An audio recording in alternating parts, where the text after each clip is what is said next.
today we have a special guest. Again. My cousin, Eli. What's up? Oops. Can you stop making unnecessary noise? Okay, so today's topic is going to be about death. More or less death in general. How fucked up it is. Yeah, I think it was how overstated it goes when it comes to celebrities, because mostly all of us know, literally once it hits the media, then, oh, did you hear that he died? Oh, God. Most recently, Juice WRLD. Yeah, Juice WRLD. Yeah. Dude, I had a dream. Literally, as soon as you left, what was it, this morning?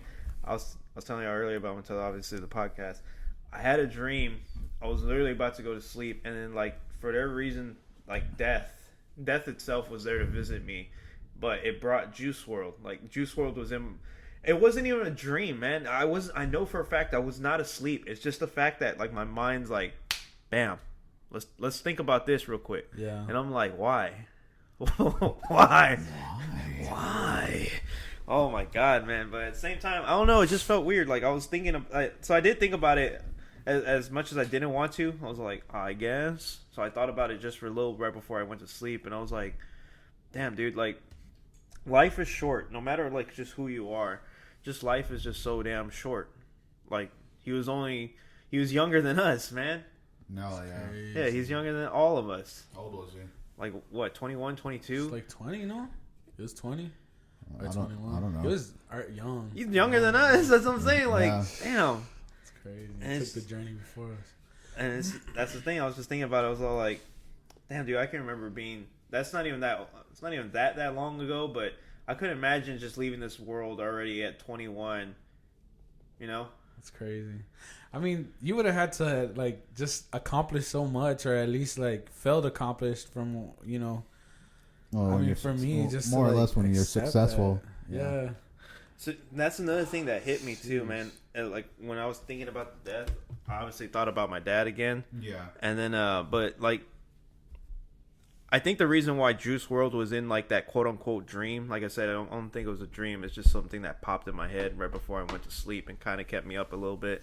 The reason why Juice WRLD, for whatever reason, might have been in my, like, quote-unquote dreams is because, like, damn, dude, yeah, I think about it, like, regardless of the fact that he is dead and, all the things that are coming out about what happened, the airplane, what was loaded on the airplane and all that. Besides all that, like the drugs and all that shit that was on it, that they're saying, it's just the fact that he died so young. And I was thinking about it in my perspective, like, damn, dude, if I were to die, like, right now, or that moment of time when I was thinking about it, I was thinking about like, if I were to die right now, I would not be happy. Like, I would be angry at myself. I'm like, dude, you literally wasted so much time dealing with fucking asshole ass people.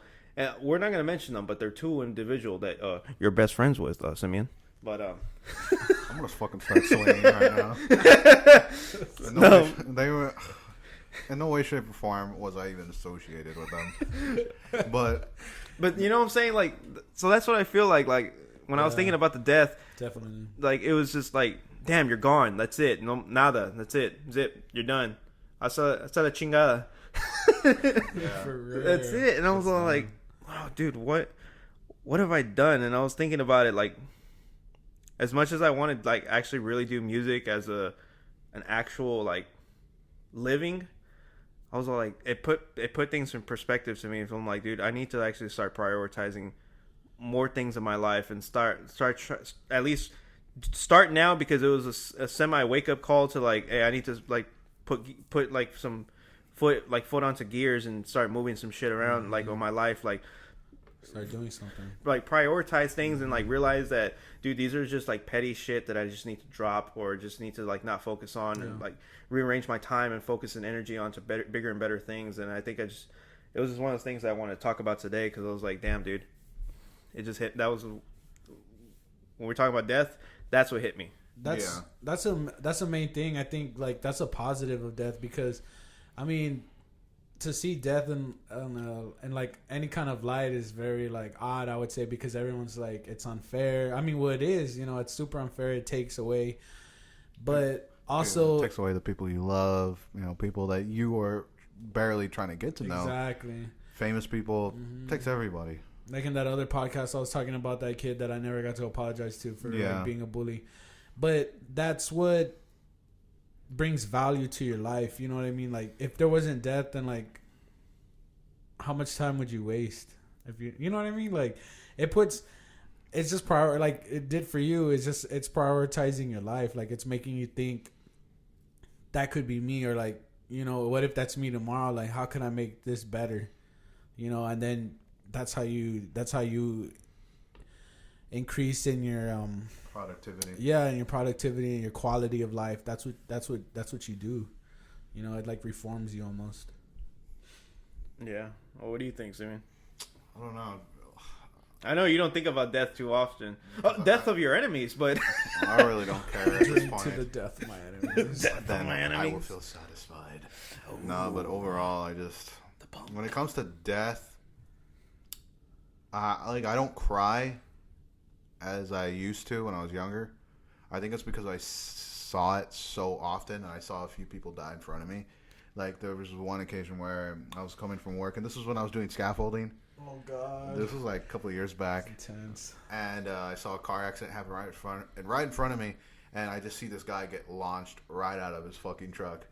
And like, all it was like a bullet. Like, he just went straight out, and I just see it, like, his like mangled ass body just like fly, and I'm like, oh my God. That's horrible. And then another one where my friend, she died. This was when I was a teenager back in Las Vegas. Oh, I remember this. And you know, I think at that time I knew what death was, and you know, it hardened me, I guess, from when it comes to my emotional side, because I don't really like showing that. And seeing her die, it was just not a wake up call, but it was more or less just, it hurt. You know, at first, you know, it doesn't. Overall, when you lose people you love, it doesn't get any easier. Of course, I think it just hardens you even more. You know, yeah. You push through it. It's definitely an endurance race for sure. Yeah. And overall, when I see death, or whenever I see it claim people, family members, you know, stuff like that, people, friends, you know, the one things I do say, especially, I do say, you know, at least they're not in pain. You know, they don't have to worry about anything anymore. Yeah, we'll see them. They don't, for you sure. know, see them again, hopefully. You know, it's hard, especially those who are mourning still. Those are ones who are healing. You know, it will get better over time. That's all it takes is just time. It takes time to heal your wounds. One of the earliest experiences I had was in like high school, but I got to see like my peers. Because it's always like family members, or like, you know, like sometimes it's friends that you see affected by death, but this time it was like multiple peers, because one of our classmates, like 2 of them died in a car accident. They were joyriding off some, they called it Roller Coaster Road. It's on the south side of San Antonio, and they lost control, and Pierre, he jumped out of the car. I don't know how, like, I don't know the details, because I just, like, it was freshman year, and, like, you know how you meet all these new people from, like, different schools when you're all put into the high school. So he was one of them that I had just met, and, like, the week before, like, on a Friday or Thursday, it happened on a weekend. And I remember, like, calling his name, because one of my friends, Victor, he knew him, so we were just, like calling his name, telling him to come over here, and we were talking, you know, hung out at lunch. Excuse me. But the effect I saw on my classmates was just, like, overwhelming. Like, the whole school pretty much shut down. You know what I mean? Like, it was just quiet in lunchroom, like, everything. So it was just a different experience for me to see that at a young age. Because, you hear about kids and stuff, like, you know, we all get into fishy situations sometimes. Yeah, I remember when there was, like, a little memorial thing going on for... It was at Wagner. And it was for going joyriding when you're drunk or something like that. You know, those weird memorial all those seminars. dare things. No, not dare. It was like if someone did die. Are you talking about the one where, like, it shows that lady showing the like clips about, like, this is the last text I received, or something like that. But it was like in like it was like it was there at the gym area. Yeah. And, like, it was a few people that went to Wagner, and they were all, like, mourning, you know, Damn. And, you know, it was... And especially that when we were younger, how old were we when Grandpa died? I was a freshman. See, that's another another time. So I was what? I was 14. So you were what?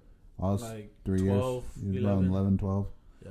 And I remember seeing my grandfather on the floor. Yeah. And Yeah, I remember that. That was crazy.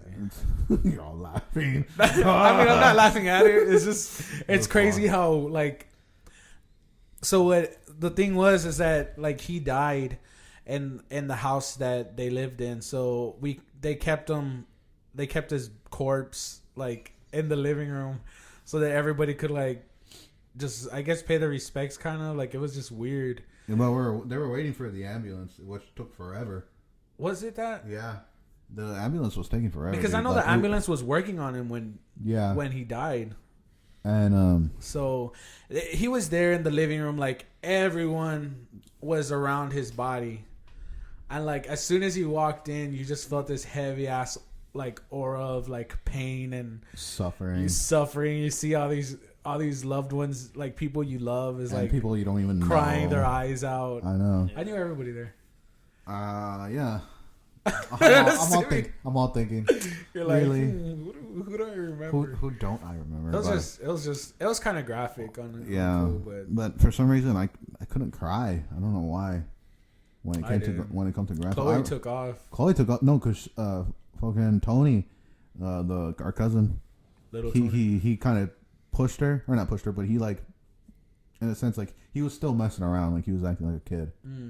And I remember Kiara was walking around too, and like, yeah, we're like, sit down, but she was too little. Like she knew what was happening, but like, yeah, you were just too young to like know what was happening. Yeah. Oof. I mean, yeah, memories. If we want to recap this, man, we can move on to the next topic. Yeah. After this is I think I view death. Don't get me wrong, man. I like for whatever reason when I do think of death, I get anxiety. Like I'll get extreme anxiety to the point where like I'll never forget. I was in Japan, man, and I was in my dorm, and I was literally about to go to bed, and I was thinking. I was already hearing all the bad news about my dad. Yeah. And I just knew the inevitable was coming. And for whatever reason, I just pictured death, like just deceased, like that you're just there, laying there, and nothing's happening. And that alone freaks the shit out of me. And I jumped from my bed. Luckily, I was in pajamas, but I didn't have any socks.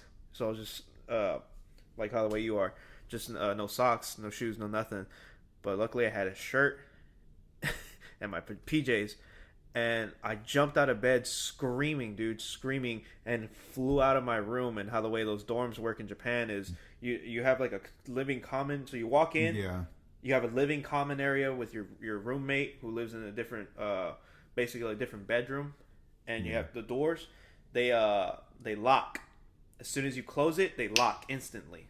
I guess it's a good way to stop like thievery. Yeah. Good prevention. Problem is, if you don't have your key on you, now your stupid ass is locked out. That's what happened to me. And I locked my phone in. I locked everything. And I'm all like, oh my God. And it was one of those things where like, as soon as I caught myself, I'm like, I'm not panicking anymore. Like I realized I'm out of my room. I'm locked out. I'm like, son of a bitch. Tried knocking on my roommate. And then I realized, oh shit, his job requires him to go a lot, and so he was in the Philippines. And I'm like, son of a bitch. And so I go down the fucking hall to try to knock on the door for the dorm manager, and those they have master keys. Yeah, so they could get you in. Did not answer, and I'm all like, dude. I'm like, at this point, I'm like, I just need to get out of this building. Luckily, I was off for like 3 or 4 days. And I just went walking, and then I was walking the base, man, at the crack of ass at night, and a female who I went to tech school with, and we all went, like a whole bunch of us went to Japan together. I saw her walking, just nonchalantly walking. I'm like, what the hell? What are you doing out here? Yeah. She's like, no, I couldn't sleep. And I'm like, oh well, I panicked out of my sleep, and what was it? She's like, well, you want to hang out? I'm like, yeah, I guess. I'm like, I can't get back in my dorm. And she saw I was without fucking... I'm walking on base, man, barefoot. Yeah. So she called up another person that we knew. He's still in. They're both still in, but they gave him a huge dorm. They were officer dorms or like officer NCO dorms, and they're like humongous, dude. And we went in there and we were chilling, hanging out, playing Mortal Kombat X, and it just dropped not too long ago. Before that, I remember that. And he like lent me socks and shoes and all that, and we were chilling until like early morning, and then finally went back to my dorm and knocked. Dorm manager was there, got me in. Finally went to sleep. But man, I'll never crazy. like. That's the thing about death, man. When I think about death, it's a great equalizer. Yeah. It just levels the playing field, out with the old, in with the new. Yeah. And yeah, I can see how people say that it's unfair. Like, especially if they go early, it's like, dude, you barely were here. Yeah. But I think the one thing that people can take away from it is, I think it's a little messed up point of view of it, but it's kind of the truth. It's regardless how long you're here, you're essentially giving everybody's given the fair what do you call it, playing field, and that's called a lifetime. Yeah. And a lifetime is essentially your lifetime here on this earth. Yeah. So like that's That why makes sense. it varies from different people are like, well, that's not fair. How did this person live 40 and this one live to like 103 billion? Their own lifetime. It's a lifetime. That's crazy. So- I don't think I've ever like consciously gotten like scared of death. I know in my dreams I used to have like crazy nightmares where like the skies were red and like there was a tactical nuke being dropped like in front of me. Yeah, you told me about that. Like One. some crazy stories. Yeah, I remember I wanted to see a detonation of an atomic bomb, so we went to like some place like in Florida, kind of. It's like by a pier. There was by a bridge, and then there was a big body of water, and a plane was, or no, there was like a nuke gonna get dropped. Anyways, out of nowhere, just all these planes started like falling from the sky, and then you could just see like a little streamline coming down, like towards us, and like I started panicking. I was like, "We gotta get out of here, guys! This is." Like I knew that when I was driving over there, like getting to in my dream, but all of a sudden, like I was scared. It felt real. Yeah, I was just like, we gotta go, we gotta drive. And I mean, there's